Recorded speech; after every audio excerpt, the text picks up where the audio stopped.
भारत के अंदर नरेंद्र मोदी जी के सरकार में नरेंद्र मोदी जी के बहुत ही सहयोगी, बहुत बड़े उद्योगपति राजेश मेहता की कंपनी राजेश एक्सपोर्ट ने भारत के अंदर 15 लाख करोड़ रुपए का एक बड़ा घोटाला किया है। 15 लाख करोड़ रुपए का, जी हाँ।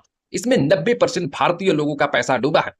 आप ध्यान दीजिएगा, 1995 में आईपीओ आता है राजेश एक्सपोर्ट का। 2000 तक ये कंपनी शेयर मार्केट में लिस्ट हो जाती है। उसके बाद इनके शेयर पर ध्यान दीजिएगा कि शेयर 2012 तक बहुत ज्यादा नहीं बढ़ता है, लेकिन जैसे ही नरेंद्र मोदी जी की सरकार आती है उसके बाद आप ध्यान से देखिएगा, 2016 के करीब एलआईसी की एंट्री होती है राजेश एक्सपोर्ट्स के अंदर। जी हाँ, राजेश एक्सपोर्ट्स के अंदर जैसे ही एंट्री होती है एलआईसी का, उसके बाद अचानक शेयर के प्राइस में बूम देखने को मिलता है। अचानक शेयर का जो प्राइस है राजेश एक्सपोर्ट्स का अचानक बढ़ता है, 800 से 900 बढ़ जाता है।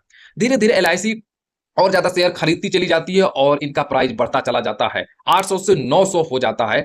जिसका बेस प्राइस था 50 रुपए, वो अचानक 2016 से 2020 के बीच में 800 के ऊपर चला जाता है, जब नरेंद्र मोदी जी की सरकार है। ध्यान दीजिएगा इस बात को।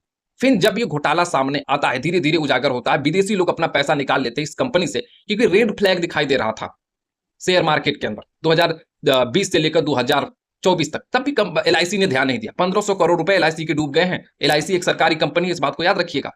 उसके बाद आगे आप नोटिस करोगे कि 2026 में जाके घोटाला सामने सार्वजनिक होता है। सेबी ने सामने इस घोटाले को रखा है 2019 के अंदर। अब 2020 के अंदर ध्यान दीजिएगा, 2020 में मात्र 22,000 शेयर थे और 2026 में इस समय 2 लाख शेयर है। और खासकर इसमें भारतीय लोगों का पैसा है और जो विदेशी लोग थे वो भाग गए बीच में छोड़कर। क्या एलआईसी को नहीं पता था कि ये कंपनी घोटाले में जा रही है? क्योंकि विदेशी जब पैसा निकालने लगते हैं, किसी मार्केट से विदेश के लोग पैसा निकालते हैं, तो आप समझ लीजिए वो कंपनी कोलैप्स होने वाली है। रेड फ्लैग सामने दिखाई देता है। क्या ये घोटाला नहीं लगता? एलआईसी नहीं अपना पैसा निकाल सकती थी? अगर एलआईसी पैसा निकालती तो राजेश एक्सपोर्ट्स कब तक खत्म हो गया होता।